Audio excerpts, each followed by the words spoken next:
1951년 부산 피난민 천막촌. 하늘은 매일같이 먼지와 연기로 가득했고 사람들은 내일이 보장되지 않는 하루를 살고 있었다. 그 속에서 종철은 17 소년이었다.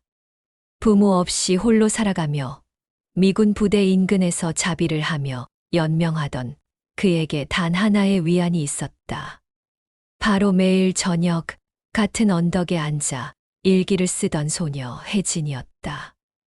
혜진은 종철과는 달랐다. 그녀는 잃어버린 가족을 기다리며 피난민 임시학교에 다녔다.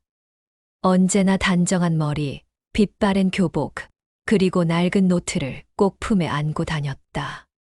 종철은 먼 발치에서 그녀를 지켜보다가 어느 날 용기를 내어 말을 걸었다. 글 잘 쓰시네요. 혜진은 조용히 웃으며 대답했다. 읽어봤어요? 그날부터 종철은 혜진에게 매일 편지를 썼다. 종이 한 장, 연필 하나로 시작된 그들의 교감은 언덕 위 작은 나무 아래에서 매일같이 이어졌다. 피난살이 속에서도 그들의 마음은 단단히 엮여갔다. 종철은 혜진에게 약속했다. 전쟁이 끝나면 꼭 널 찾아갈게. 어디든 무슨 일이 있어도. 하지만 그 약속은 이루어지지 못했다. 종철은 미군 수송선에 실려 멀리 다른 지역으로 보내졌고 혜진은 종적을 감췄다. 주소도 연락처도 없던 시절. 그들은 그렇게 서로의 기억 속에만 남게 되었다. 여러분들은 어렸을 때 이루지 못한 사랑을 이룬 적이 있으신가요? 오늘 영상은 그 사랑을 이룬 이야기입니다. 구독과 좋아요, 알람 설정 부탁드리고 자 그럼 이제 시작합니다. 종철은 이후 평범하지 않은 인생을 살았다. 각지의 공장을 전전하며 생계를 이어가야 했고 가정을 이루었지만 마음 한 구석에는 늘 혜진이 남아 있었다. 그리고 70년이 흘렀다.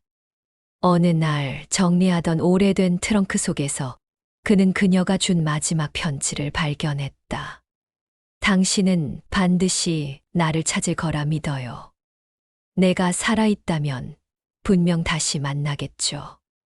편지를 손에 쥔 종철은 생각했다. 지금이 아니면 영영 기회는 없을지도 모른다고. 그리고 그는 결심했다.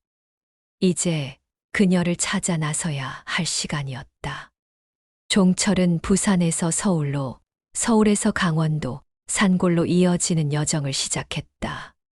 단서라고는 그녀가 남긴 편지 속에 적힌 짤막한 문장 하나뿐이었다.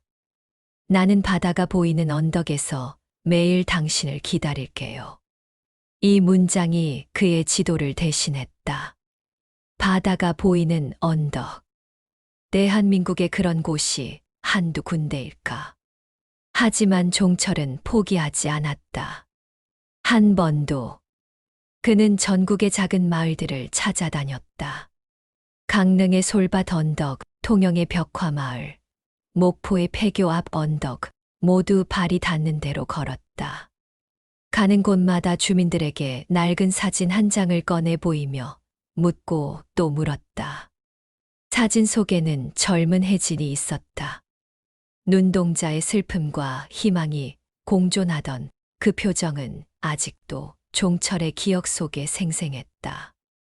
어느 날 경남 고성의 한 작은 항구에서 그는 한 할머니의 입에서 낯익은 단어를 들었다.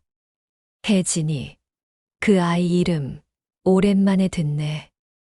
여긴 아니지만 예전에 저기 남해 쪽으로 갔다는 얘긴 들었어. 어떤 절에서 일한다던가. 희미한 실말이었다. 하지만 종철의 마음은 다시 뛰기 시작했다. 그 절이 어디인지는 몰라도 그녀가 살아있을 수도 있다는 단서 하나만으로도 충분했다. 그는 다시 짐을 꾸려 남해로 향했다. 남해 바다를 내려다보는 높은 절. 그곳에 다다랐을 때 종철은 마치 과거의 자신을 마주하는 듯한 착각을 느꼈다. 조용한 경내, 오래된 돌계단, 그리고 고요한 바다 소리. 그는 스님에게 조심스레 물었다. 혹시 혜진이라는 분을 아십니까? 예전에 여기 계셨다는 분입니다. 스님은 한참을 생각하다가 말했다. 그분은 맞아요. 아주 조용한 분이었지요. 여기서도 글을 많이 쓰셨어요. 지금은 떠나신 지 오래됐습니다만 그녀가 남긴 일기장이 하나 보관돼 있지요. 종철은 떨리는 손으로 그 일기장을 받아들었다.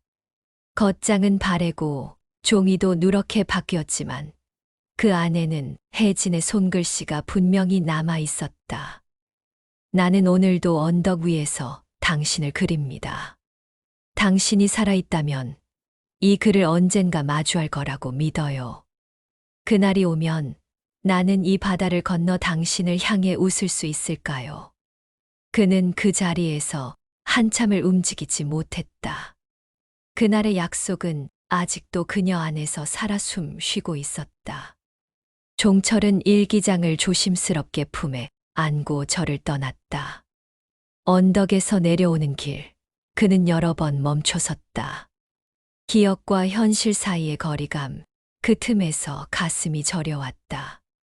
돌아가신 아내, 소원해진 자식들, 그리고 늘 마음 한구석에 숨겨두었던 혜진. 그가 살아온 세월이 너무 길고 험해서 그녀를 다시 만나게 된다 해도 무슨 말을 꺼낼 수 있을지 자신이 없었다. 그는 서울로 돌아와 혜진의 흔적을 찾기 위해 다시 기록들을 뒤졌다.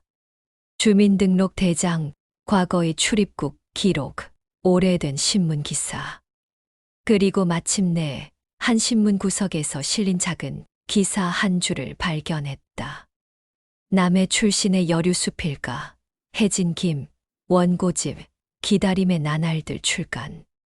책방을 샅샅이 뒤져 그녀의 책 한 권을 손에 넣었을 때 종철은 마치 과거의 편지를 다시 읽는 듯한 기분에 빠졌다. 문장 하나하나가 낯이 익었다. 그 속에는 그녀가 그와 함께 보냈던 시절, 잃어버린 전쟁의 기억, 그리고 평생을 안고 살아온 기다림이 담겨 있었다. 그는 떨리는 손으로 책을 덮었다. 그리고 확신했다. 그녀는 아직 살아있다. 그리고 그 역시 이제 더 이상 미룰 수 없다는 것도. 그녀가 그를 기억하지 못하더라도 그가 지켜야 할 약속이 있다는 것을. 종철은 다시 배낭을 꾸렸다. 이번엔 혜진을 만나러 가는 여정이었다. 종철은 남해의 절을 떠난 뒤 그녀의 책이 출간된 출판사를 찾아갔다.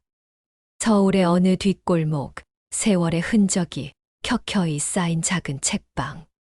그곳에 그녀의 원고를 출판했다는 하나출판이라는 이름이 있었다. 문을 열고 들어서자 한 중년 여인이 고개를 들었다. 혹시 기다림의 나날들을 출간하신 분이신가요? 여인은 고개를 끄덕이며 말했다. 그 책 혜진 선생님께서 직접 투고하셨지요. 지금은 요양병원에 계십니다. 노환으로 입원하신 지 좀 됐어요. 그 말을 듣는 순간 종철의 다리가 풀릴 듯 흔들렸다. 아직 살아있다는 사실만으로 가슴이 벅찼다. 그는 주소를 받아들고 병원으로 향했다. 차 안에서 그는 수없이 머릿속으로 그녀와의 만남을 그렸다. 그녀가 그를 기억하지 못하더라도 상관없었다. 이제는 단 한 번이라도 얼굴을 보고 말 한마디라도 나누는 것으로 충분했다. 병원 입구에서 그는 숨을 크게 들이켰다. 그리고 복도를 따라 걸어 들어갔다. 간호사에게 혜진의 병실을 묻고 문 앞에 섰다. 문을 열자 창밖을 바라보는 한 노부인의 뒷모습이 보였다. 종철은 조심스레 다가갔다. 그녀의 어깨, 그녀의 머리카락, 그리고 창가에 놓인 작은 노트. 모든 것이 그날의 기억과 겹쳐졌다. 혜진 나야. 종철이야. 그녀는 천천히 고개를 돌렸다. 그리고 그의 얼굴을 한참 바라보았다. 눈동자가 떨렸고 입술이 살짝 움직였다. 종철 씨, 정말 당신이에요? 그 순간 70년의 시간이 무너져 내렸다.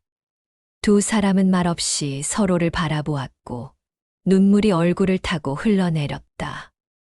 말로는 설명할 수 없는 감정, 오랜 기다림 끝에 닿은 안도의 숨결이었다. 그날 이후 종철은 매일 그녀를 찾아갔다. 책을 함께 읽고 옛 이야기를 나누고 그녀의 손을 꼭 붙잡고 시간을 보냈다. 그녀의 기억은 온전하지 않았지만 그 속에는 여전히 그와의 언덕이 존재했다. 그리고 그 언덕 위에서 맺은 약속은 이제야 비로소 지켜진 셈이었다. 병원 창밖으로 햇살이 고요히 내려앉았다. 봄비가 지나간 뒤라 공기마저 맑고 부드러웠다. 종철은 창가 옆에 앉아 혜진의 손을 조심스럽게 감쌌다. 그녀의 손등엔 세월이 남긴 주름과 흉터들이 있었지만 그 손길은 여전히 따뜻했다. 그는 오래전 언덕에서 손끝만 스치듯 만졌던 그날을 떠올렸다. 혜진 씨 기억나요? 그 언덕 아래서 우리가 나눴던 얘기들, 그때 난 너무 어렸고 세상도 너무 혼란스러웠죠. 그런데도 당신만은 또렷하게 기억나요. 혜진은 조용히 고개를 끄덕였다. 기억의 조각들은 여전히 희미했지만 그녀는 종철이 그날의 소년이라는 사실만은 잊지 않고 있었다. 그녀는 나지막이 말했다. 그 언덕에 피던 노란 꽃 아직도 있나요? 종철은 웃으며 대답했다. 언젠가 다시 함께 가요. 지금은 힘들더라도 꼭 다시 한번 둘이서요. 그들은 그렇게 매일을 함께 보냈다. 혜진의 병세는 나아지지 않았지만 그녀의 얼굴엔 점점 평온이 깃들기 시작했다. 종철은 병실 한쪽 벽에 그녀가 썼던 책 속 문장을 옮겨 적었다. 기다림은 누군가에게는 고통이지만 나에게는 희망이었어요. 당신이 언젠가 이 글을 읽는다면 내 모든 날들이 의미 있었단 걸 알게 될 거예요. 책 속에선 그녀가 살아온 날들이 고스란히 전해졌다. 피난민의 처절한 삶, 교육자가 되어 아이들을 가르쳤던 시절, 홀로 써내려간 수많은 밤의 기록들. 그녀는 결코 잊힌 사람이 아니었다. 오히려 수많은 이름 없는 사람들을 대신해 기억하고 기록한 사람이었다. 어느 날 종철은 혜진과 함께 창밖을 바라보며 사진 한 장을 꺼냈다. 그들의 젊은 시절, 언덕 위에 함께 앉아 있던 모습이었다. 우리가 다시 만날 줄 알았나요? 혜진이 물었다. 그는 대답 대신 웃었고 그녀도 미소 지었다. 말보다는 침묵이 더 많은 것을 말해주는 순간이었다. 하루는 병원 측에서 요청이 왔다. 혜진의 상태가 급격히 약해지고 있어 가족에게 연락해달라는 내용이었다. 종철은 잠시 망설이다가 조용히 말했다. 제가 가족입니다. 그녀의 유일한 가족이에요.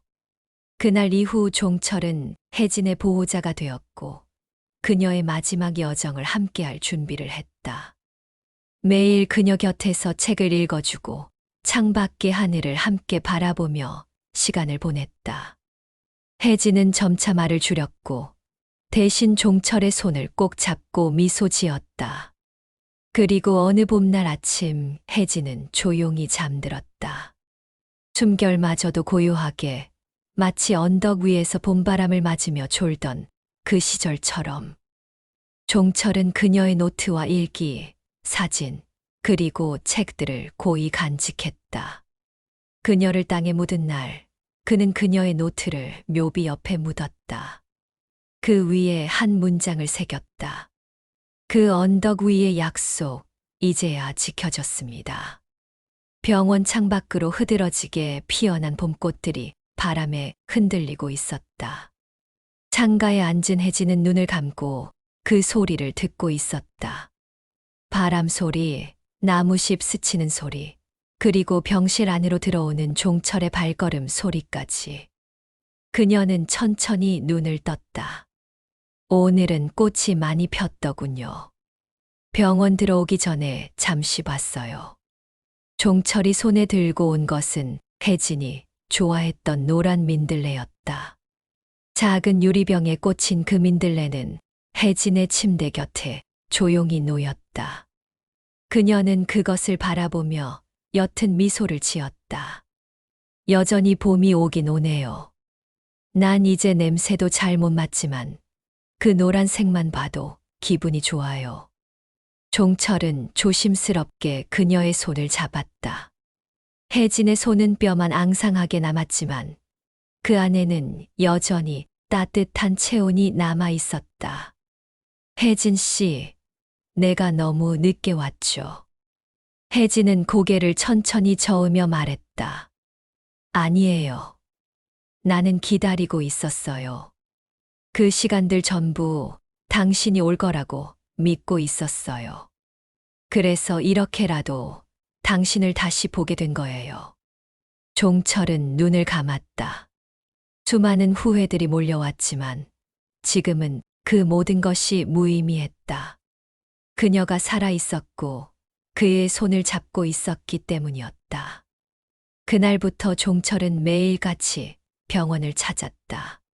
그는 혜진에게 그녀가 쓴 책의 구절을 읽어주고 옛날 피난 시절의 이야기들을 나눴다. 그녀는 기억을 완전히 되찾지 못했지만 이야기를 들으며 간간히 웃음을 보였다. 특히 그 언덕, 노을, 민들레, 그리고 편지 이야기가 나올 때마다 그녀는 창밖을 응시하며 조용히 대답했다. 그 언덕 참 따뜻했죠. 당신이 내 이름을 처음 불러줬던 날이었죠. 종철은 병원 일지를 쓰기 시작했다. 혜진과 나눈 대화들, 그녀가 기억한 조각들, 그리고 다시 마주한 날의 감정을 글로 남겼다. 언젠가 그녀가 떠난 뒤에도 그 기록을 통해 그녀를 기억하고 싶었기 때문이다. 몇 주가 지나면서 혜진의 건강은 점점 약해졌고 의사는 조심스럽게 말해왔다. 남은 시간이 많지 않다고. 종철은 말없이 고개를 끄덕였다. 그는 혜진의 곁을 절대 비우지 않았다. 간호사들이 교대로 쉬라 말해도 그는 병실 바닥에 작은 매트를 깔고 밤을 지새웠다. 그녀가 깨어 있을 때면 웃음을 주고 그녀가 잠들면 조용히 손을 잡고 그 곁을 지켰다. 어느 날 혜진은 종철의 손을 꼭 잡고 속삭였다. 종철 씨, 나 그날 그 약속 정말 고마웠어요. 그리고 미안했어요. 기다리는 동안 많이 외로웠죠. 종철은 말없이 그녀의 이마를 감싸 안았다. 나는 후회하지 않아요. 당신을 다시 만날 수 있었으니까. 그걸로 충분해요. 그날 밤 혜진은 조용히 눈을 감았다. 그녀의 마지막 숨결은 아주 부드럽고 평화로웠다. 마치 그 언덕에서 바람에 실려오는 봄날의 공기처럼. 장례는 조촐하게 치러졌다. 종철은 그녀의 유골을 받아가 보이는 언덕에 묻어달라고 요청했다. 그녀가 평생 기다렸던 그 자리에. 종철은 언덕 위에 서서 말했다. 우리가 함께한 시간 늦었지만 내가 지킬 수 있어서 다행이었어요. 다음 생에는 조금만 더 일찍 만나요. 그땐 절대 놓치지 않을게요. 그는 묘비 아래 그녀가 쓴 일기장 한 권과 민들레 한 송이를 묻었다. 바람이 불어와 민들레 씨앗이 하늘로 흩날렸다. 마치 그녀의 영혼이 하늘을 향해 날아가는 듯했다. 그리고 종철은 조용히 돌아섰다. 긴 기다림은 끝났고 사랑은 그 자리에 남았다. 병원 창밖으로 흐드러지게 피어난 봄꽃들이 바람에 흔들리고 있었다. 창가에 앉은 혜진은 눈을 감고 그 소리를 듣고 있었다. 바람 소리, 나무잎 스치는 소리, 그리고 병실 안으로 들어오는 종철의 발걸음 소리까지. 그녀는 천천히 눈을 떴다. 오늘은 꽃이 많이 폈더군요. 병원 들어오기 전에 잠시 봤어요. 종철이 손에 들고 온 것은 혜진이 좋아했던 노란 민들레였다. 작은 유리병에 꽂힌 그 민들레는 혜진의 침대 곁에 조용히 놓였다. 그녀는 그것을 바라보며 옅은 미소를 지었다. 여전히 봄이 오긴 오네요. 난 이제 냄새도 잘 못 맡지만 그 노란색만 봐도 기분이 좋아요. 종철은 조심스럽게 그녀의 손을 잡았다. 혜진의 손은 뼈만 앙상하게 남았지만 그 안에는 여전히 따뜻한 체온이 남아 있었다. 혜진 씨, 내가 너무 늦게 왔죠. 혜진은 고개를 천천히 저으며 말했다. 아니에요. 나는 기다리고 있었어요. 그 시간들 전부 당신이 올 거라고 믿고 있었어요. 그래서 이렇게라도 당신을 다시 보게 된 거예요. 종철은 눈을 감았다. 수많은 후회들이 몰려왔지만 지금은 그 모든 것이 무의미했다. 그녀가 살아 있었고 그의 손을 잡고 있었기 때문이었다. 그날부터 종철은 매일같이 병원을 찾았다. 그는 혜진에게 그녀가 쓴 책의 구절을 읽어주고 옛날 피난 시절의 이야기들을 나눴다. 그녀는 기억을 완전히 되찾진 못했지만 이야기를 들으며 간간히 웃음을 보였다. 특히 그 언덕, 노을, 민들레, 그리고 편지 이야기가 나올 때마다 그녀는 창밖을 응시하며 조용히 대답했다. 그 언덕 참 따뜻했죠. 당신이 내 이름을 처음 불러줬던 날이었죠. 종철은 병원 일지를 쓰기 시작했다. 혜진과 나눈 대화들, 그녀가 기억한 조각들, 그리고 다시 마주한 날의 감정을 글로 남겼다. 언젠가 그녀가 떠난 뒤에도 그 기록을 통해 그녀를 기억하고 싶었기 때문이다. 몇 주가 지나면서 혜진의 건강은 점점 약해졌고 의사는 조심스럽게 말해왔다. 남은 시간이 많지 않다고. 종철은 말없이 고개를 끄덕였다. 그는 혜진의 곁을 절대 비우지 않았다. 간호사들이 교대로 쉬라 말해도 그는 병실 바닥에 작은 매트를 깔고 밤을 지새웠다. 그녀가 깨어 있을 때면 웃음을 주고 그녀가 잠들면 조용히 손을 잡고 그 곁을 지켰다. 어느 날 혜진은 종철의 손을 꼭 잡고 속삭였다. 종철 씨, 나 그날 그 약속 정말 고마웠어요. 그리고 미안했어요. 기다리는 동안 많이 외로웠죠. 종철은 말없이 그녀의 이마를 감싸 안았다.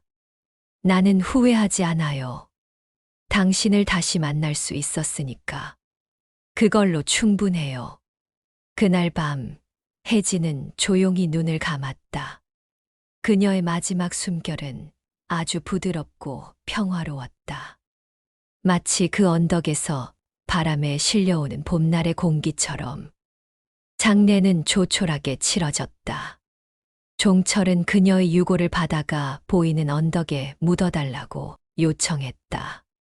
그녀가 평생 기다렸던 그 자리에 종철은 언덕 위에 서서 말했다. 우리가 함께한 시간 늦었지만 내가 지킬 수 있어서 다행이었어요. 다음 생에는 조금만 더 일찍 만나요. 그땐 절대 놓치지 않을게요. 그는 묘비 아래 그녀가 쓴 일기장 한 권과 민들레 한 송이를 묻었다. 바람이 불어와 민들레 씨앗이 하늘로 흩날렸다. 마치 그녀의 영혼이 하늘을 향해 날아가는 듯 했다. 그리고 종철은 조용히 돌아섰다. 긴 기다림은 끝났고 사랑은 그 자리에 남았다.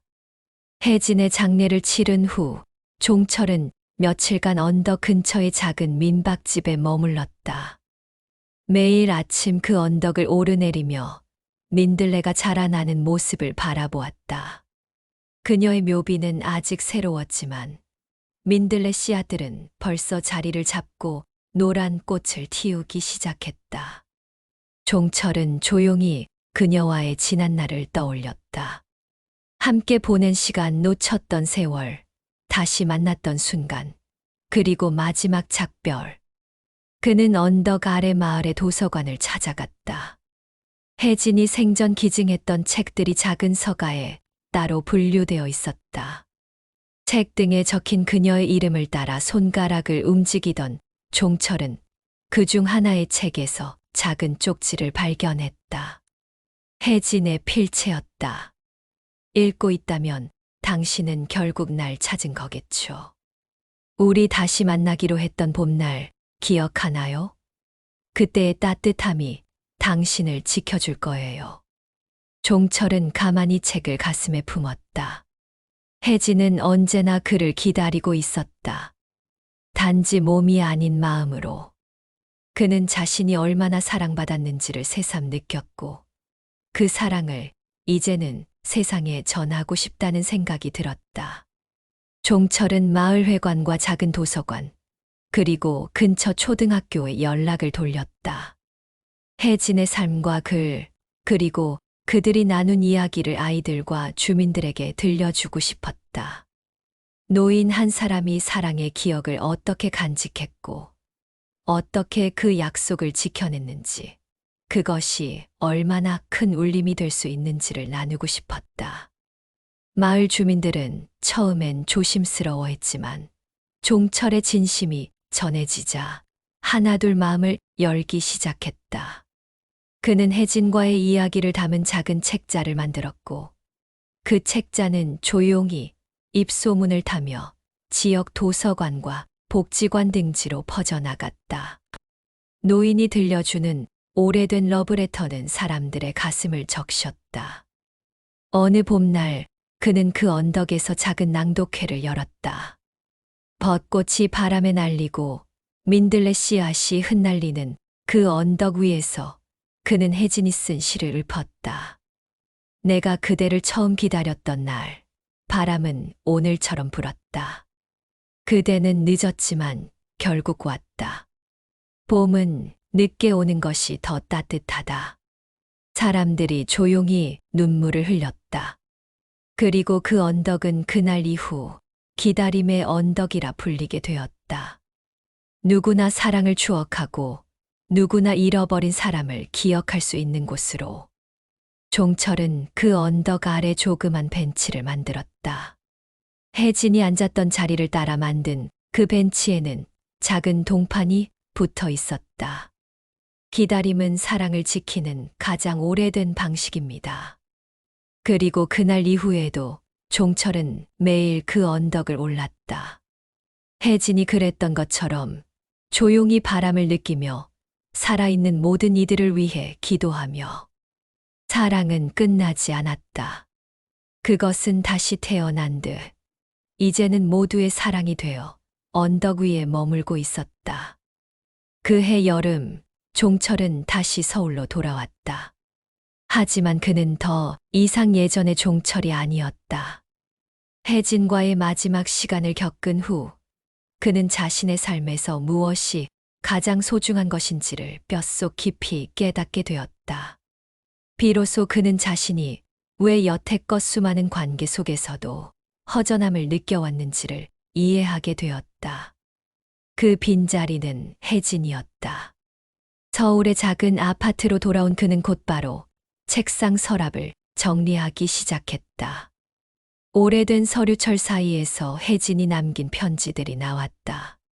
그가 군 복무를 하던 시절부터 피난민으로 부산에서 살던 시절까지 그녀가 보냈던 수많은 편지들이 고스란히 보관되어 있었다. 그는 그것들을 한 장 한 장 꺼내어 조심스럽게 펼쳤다. 편지들은 대부분 연필로 또박또박 적혀 있었고, 때로는 눅눅하게 젖은 흔적도 있었지만, 단 하나도 버려지지 않은 채 남아 있었다. 혜진은 그의 안부를 묻고, 날씨 이야기를 하고, 자신이 읽은 책의 구절을 인용하며 마음을 전했다. 그 중엔 이런 문장이 있었다. 사랑은 기다림이라 생각했어요. 우리가 함께하지 못하는 시간에도 당신을 생각하면 마음이 따뜻해졌거든요. 그게 사랑 아닐까요?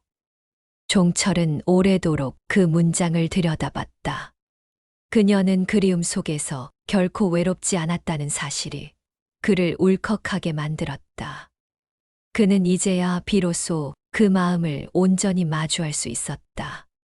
며칠 뒤 종철은 편지들을 정리해 하나의 원고로 묶기 시작했다.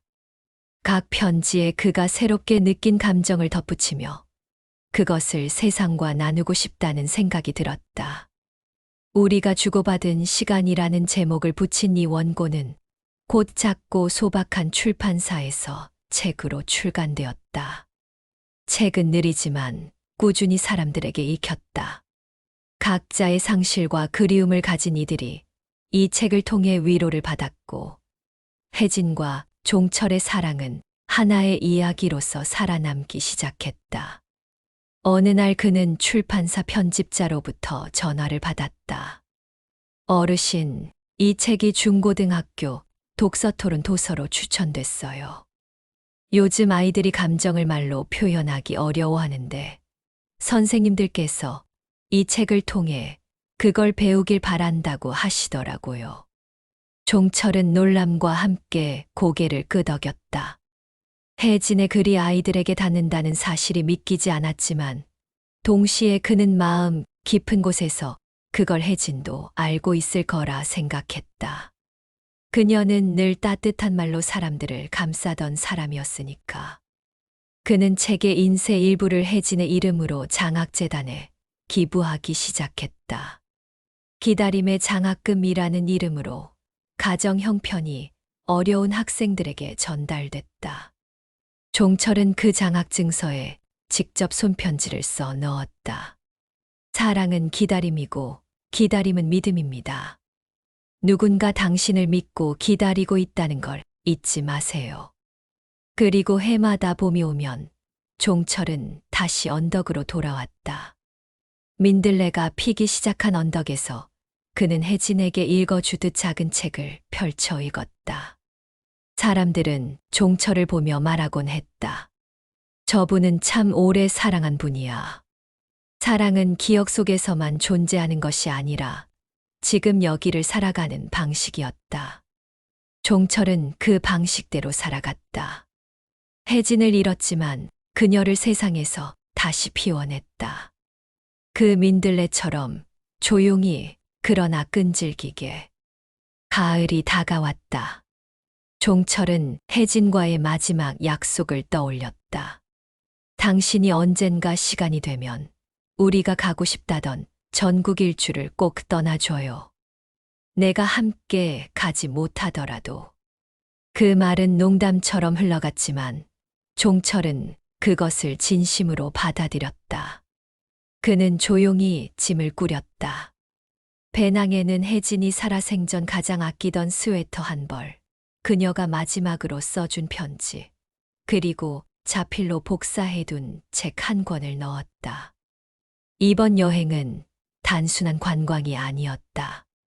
그녀와 함께 다시 삶의 조각들을 짚어보는 순례였고, 사랑의 기억을 따라가는 여정이었다. 첫 번째 목적지는 통영이었다. 혜진이 젊은 시절 교생 실습을 했던 중학교가 있는 바닷가 마을이었다. 종철은 바다를 바라보며 그곳의 작은 카페에 앉아 혜진의 일기장을 읽었다. 일기 속에서 그녀는 아이들의 이름을 하나하나 적으며 그들의 말 한마디에 감동받고 울고 웃던 감정을 섬세하게 기록해 두었다. 그는 그녀의 눈으로 바다를 다시 보았다.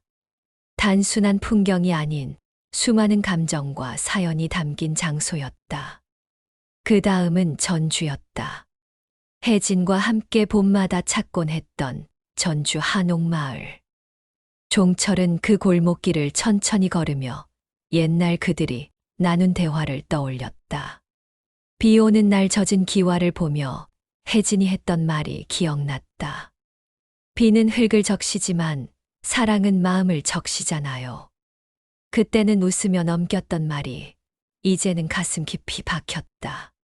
강릉에서는 혜진이 좋아하던 책방을 찾았다. 오래된 책방이었지만 그대로 있었다. 주인은 그들을 기억하고 있었다. 그 여자분, 책을 참 많이 읽으셨어요. 시집을 꼭꼭 펼쳐보며 웃으셨거든요. 혼자 말처럼 읽기도 하고요. 종철은 그 자리에서 조용히 앉아 혜진이 좋아하던 시 한 편을 읽었다. 김소월의 진달래꽃이었다. 그날 그는 처음으로 사람들 앞에서 눈물을 흘렸다. 그리고 마지막 종착지는 강원도 양양의 민들레 언덕. 그곳에 도착한 그는 아무 말도 하지 못했다. 오직 한 가지, 혜진의 편지를 꺼내 그 위에 자신의 글을 덧붙였다. 혜진아, 나 너에게 마지막 여행을 약속했었지. 이젠 그걸 지켰어. 넌 늘 함께 있었어. 웃을 때도, 울 때도, 그리울 때도. 종철은 그 편지를 민들레가 피어난 언덕 흘 속에 살며시 묻었다. 그리고 민들레 한 송이를 조심스럽게 그 위에 올려두었다. 그는 다시 서울로 돌아오지 않았다. 대신 전국의 도서관, 학교, 복지관을 돌며 혜진의 편지를 낭독하고 사람들과 삶에 대해 이야기하며 그들이 가진 사랑과 기억을 다시금 꺼내도록 도왔다. 그는 이제 자신이 받은 사랑을 나누는 사람이 되었다. 그의 전국 일주는 그렇게 끝이 났고 동시에 또 다른 시작이 되었다. 혜진과 종철의 사랑은 시간과 공간을 넘어 누군가의 마음 속에서 다시 살아나고 있었다. 그리고 그 사랑은 앞으로도 누군가의 가슴 속에서 민들레처럼 조용히 피어날 것이다. 종철이 민들레 언덕을 떠난 후 봄과 여름을 지나 가을이 또 찾아왔다. 시간이 흘러도 혜진에 대한 그의 마음은 조금도 바래지 않았다. 그는 여전히 전국을 떠돌며 그녀의 이야기를 전하고 편지를 낭독하고 삶의 가치를 이야기했다.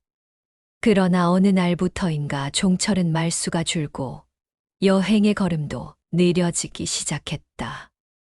연세도 있었고 마음 한편에 무언가 결심이 자리 잡은 듯했다. 그는 더 이상 사람들 앞에 서지 않았다. 대신 산속 작은 마을에 조용한 집을 하나 얻어 정착했다.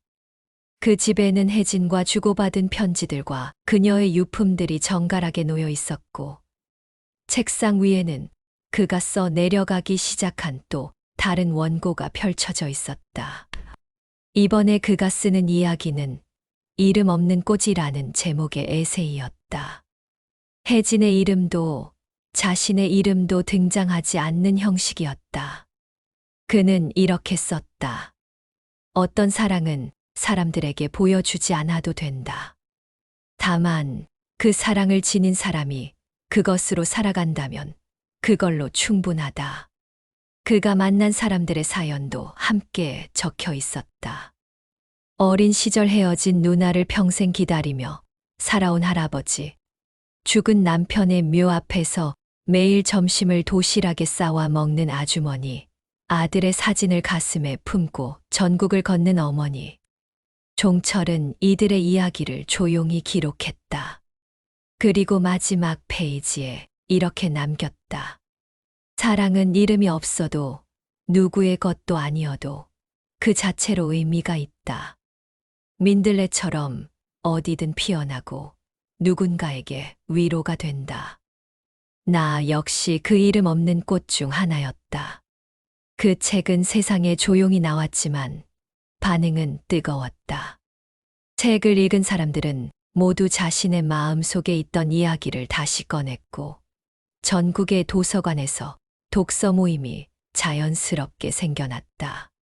사람들은 그 책을 통해 잊고 있던 마음을 되찾았고 어떤 이들은 편지를 쓰기 시작했으며 어떤 이들은 꽃을 심었다. 그러던 어느 날 출판사는 종철에게 연락을 했다. 선생님, 이 책을 영화로 만들자는 제안이 들어왔어요. 실제 인물은 밝히지 않되 그 진심을 화면으로 남기고 싶다고 합니다. 종철은 잠시 침묵한 뒤 짧게 말했다. 그럼 민들레가 피는 봄에 맞춰주세요. 혜진이가 가장 좋아하던 계절이에요. 몇 달 뒤 조용한 시사회가 열렸다. 그는 극장 맨 뒷자리에 앉아 영화를 보았다. 혜진과의 기억 편지, 여행, 민들레 언덕까지 스크린에는 그의 삶이 고스란히 담겨 있었다. 관객들은 조용히 눈물을 흘렸고 그 감정은 오래도록 극장 밖까지 이어졌다. 종철은 그날 밤 혜진의 사진 앞에서 마지막 인사를 남겼다. 혜진아, 내가 없었으면 나는 평생 내가 누군지 몰랐을 거야. 고마워. 그리고 다시 만날 때까지 나 잘 지낼게. 그 이후 그는 더 이상 모습을 드러내지 않았다. 사람들은 그를 그리워했지만 누구도 그가 어디 있는지는 몰랐다. 다만 매년 민들레가 피는 봄이면 어딘가에서 그와 혜진의 편지가 누군가의 우편함에 조용히 도착한다는 이야기만이 전해지고 있었다. 이야기는 끝났지만 사랑은 여전히 살아 있었다. 이름 없는 꽃처럼 조용히 그러나 결코 지지 않는 방식으로. 해가 바뀌었다. 어느덧 세상은 또다시 민들레가 피어나는 계절, 봄을 맞이하고 있었다. 작은 시골 도서관, 아담한 마을의 우체국, 외진 바닷가의 벤치. 전국 곳곳에 흩뿌려지듯 조용히 도착한 손편지들이 있었다. 겉봉에는 보내는 이의 이름이 없었지만 그 안에는 특유의 잉크 냄새와 함께 살아 숨쉬는 감정이 담겨 있었다. 그 편지들을 받은 사람들은 하나같이 고개를 숙이고 웃으며 혹은 울며 그것을 읽었다. 누군가는 삶을 되돌아보았고 누군가는 용서를 결심했다. 서울의 어느 작은 중학교에 근무하던 젊은 교사는 그 편지를 받았다.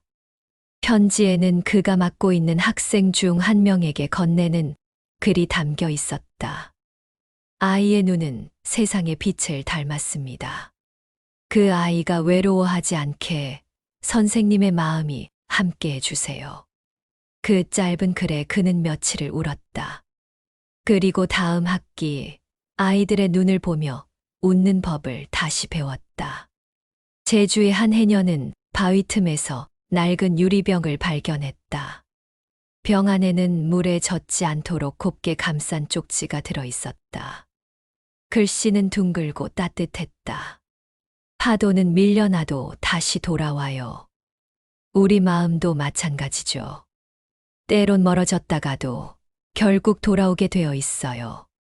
그녀는 병을 다시 바다에 띄우며 중얼거렸다. 그래, 그럴지도 모르지. 결국 돌아오겠지.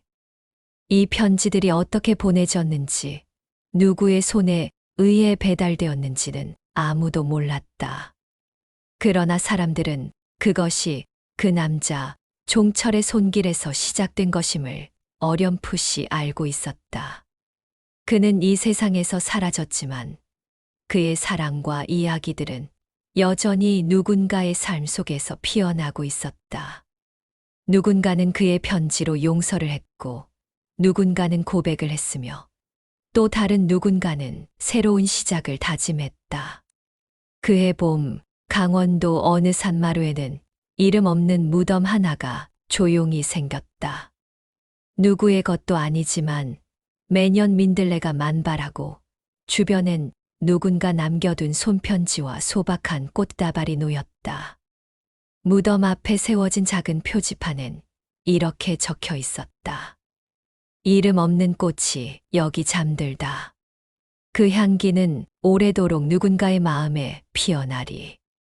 마지막 장면에서 카메라는 천천히 그 무덤을 비추고 바람이 민들레 씨앗을 멀리 퍼뜨리는 장면으로 전환된다. 한 아이가 언덕을 오르며 묻는다. 엄마, 이 꽃 이름이 뭐야? 엄마는 아이를 안아 올리며 대답한다. 그건 아주 오래전 누군가가 사랑했던 이름 없는 꽃이란다. 그리고 이야기는 조용히 끝난다. 하지만 마음속 어딘가에서 무언가가 새롭게 시작되고 있었다. 종철과 혜진의 이야기는 그렇게 또 다른 사람들의 삶에서 다시 피어나고 있었다. 이름도 없이 조용히 그러나 분명하게. 그리고 그 다음 해봄, 한 작은 마을 도서관에서는 이름 없는 꽃이라는 이름으로 작은 전시회가 열렸다.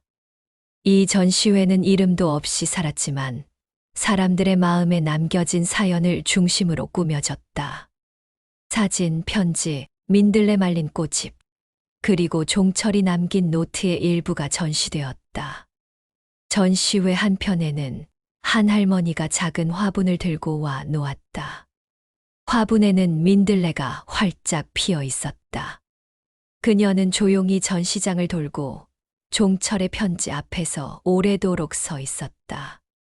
그러곤 스스로에게 중얼거렸다. 이제야 나도 용서할 수 있겠네요. 그녀가 돌아간 자리에는 조그만 메모지가 남아 있었다. 당신 덕분에 오늘 누군가를 미워하지 않게 되었어요. 고맙습니다. 이름 없는 사랑, 이름 없는 위로. 그것은 누군가의 손에 전해지며 퍼져갔고 세상의 어느 모퉁이에서도 작은 기적을 피워냈다. 이 이야기는 끝났지만 또 다른 이야기는 지금 이 순간 누군가의 마음 속에서 조용히 시작되고 있을지 모른다.